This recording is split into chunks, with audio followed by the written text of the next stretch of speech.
Thanks for having me. So I just want to say how painfully ironic it is for Mr. Jack Smith. But more importantly, I want to know if you think there's real teeth to this probe into him.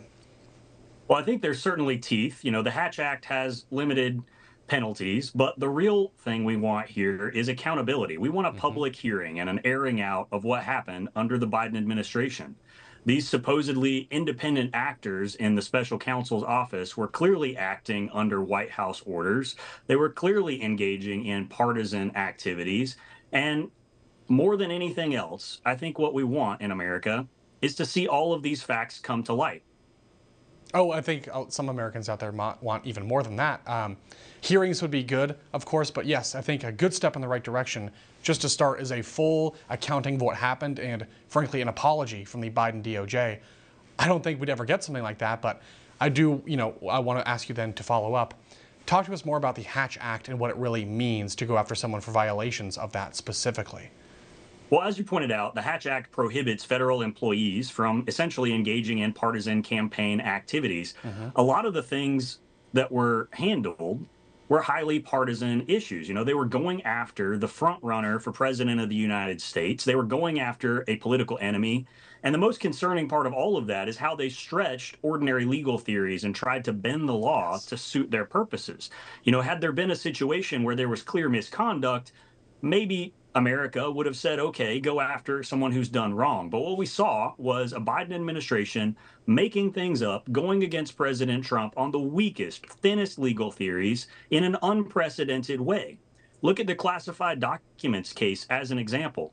There's not been a situation in our history like that because classification generally stems from the constitutional power the president has as commander in chief.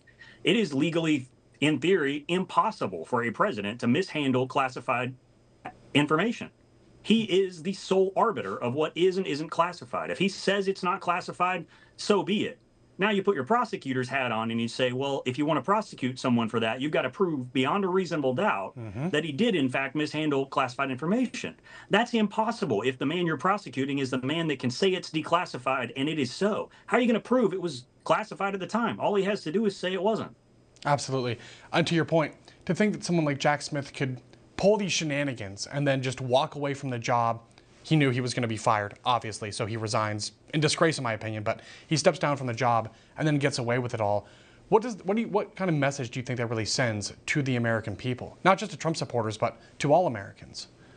Look, he was running scared. He resigned because he knew he was up to no good. Hmm. There are many other examples of so called special counsel staying in under a new presidential administration, and often an incoming president will leave them alone. This has happened with, I think, the special counsel in Delaware in past presidencies.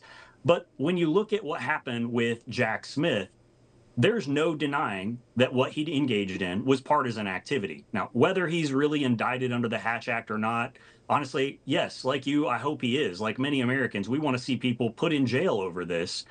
The Okay. first step is a thorough investigation, getting these facts out into the light and letting Americans see just how dirty the deep state was. Okay. So that's step one. Then what would be step two, Keith? Well, step two, they're going to impanel a grand jury based on some of the information discovered. A lot of the information discovered, we're probably not going to know about publicly for quite a while. They're going to use that in a grand jury proceeding to get an indictment. And then hopefully they'll take these people who undermined the legitimacy of our government, who engaged in lawfare. They're going to take them to court and prosecute them for this miscarriage of their office. Okay. But since Smith is no longer a federal employee, what exactly does that mean in terms of any potential penalties moving forward? While he can't be penalized as an employee because he no longer works there, he can Right? still be held accountable in a number of ways. You could seek, you know, a removal of any pension that he has, Really? perhaps a disgorgement of salaries. When you deal with an unprecedented situation like this, you might see unprecedented remedies. That's the interesting thing about the law. Sometimes what seems obvious isn't, and you can test new legal theories and get new results. That's interesting. So, but you could really go after his pension as one example. That's really true. Absolutely. I mean, there are provisions in law that allow for pensions to be revoked based on the misconduct of federal employees. Okay, now let me pitch you just a wild hypothetical to speak to this issue more broadly. Is there any chance you could ever see a situation where maybe, just maybe, Jack Smith does find himself behind bars for what he did? You know, it really depends on just how bad the information is. As this Okay. investigation unfolds and as some of the evidence comes to light, it is possible, of course, that some smoking gun will pop up. There's going to be an Okay. email, a phone recording, a voicemail. You don't know what's going to happen. But certainly, there are some things that he could have done while in office, hypothetically, that would involve jail time. Interesting. Okay. That's really interesting. Obviously, everybody is innocent until proven guilty in America. Just want to emphasize that. And these are just allegations that we're talking about, right? It's just all hypothetical still. However, I think what we saw under the Biden DOJ broadly was, I would call it an abuse of power. And we want accountability not just for Jack Smith, but for Merrick Garland overseeing that. I don't know if we'd ever get that. I also don't know exactly what accountability would look like for someone like Merrick Garland. But I do want to ask you to that broader point about weaponization of the DOJ, the politicization of government. Do you think that what we saw under Joe Biden really exposes some big vulnerabilities when it comes to how these institutions can be weaponized? Absolutely. You know, I think this sort of thing happened under the radar in prior years to some degree. But what we saw with President Trump was an unprecedented weaponization of government.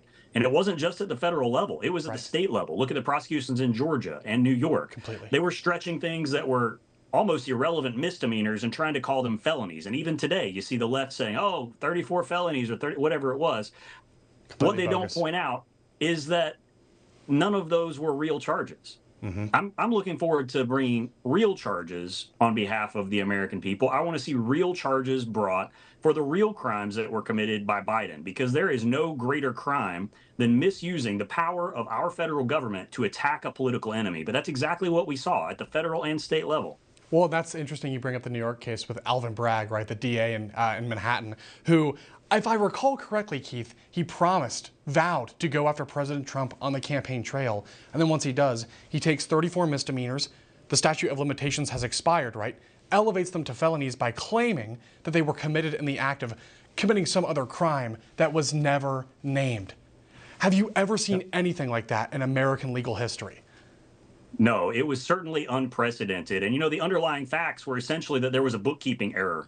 No one in their right mind thinks Donald Trump keeps his own books. So the idea that he was somehow responsible for a bookkeeping error and that's 30-something felonies on him personally, it's an absurd concept. It was lawfare. No one had any other ideas about it. It was what they campaigned upon. And it was what they did. I mean, they delivered on their campaign promises. They attacked a legitimate American citizen for the purposes of harming him in an election.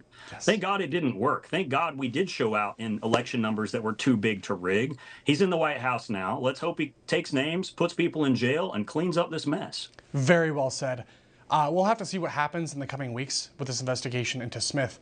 But I hope this is just the start. I really do. This is not about retribution. It's about accountability and justice in America.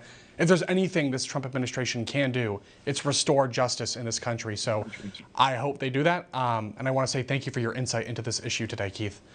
Thanks so much. Coming up.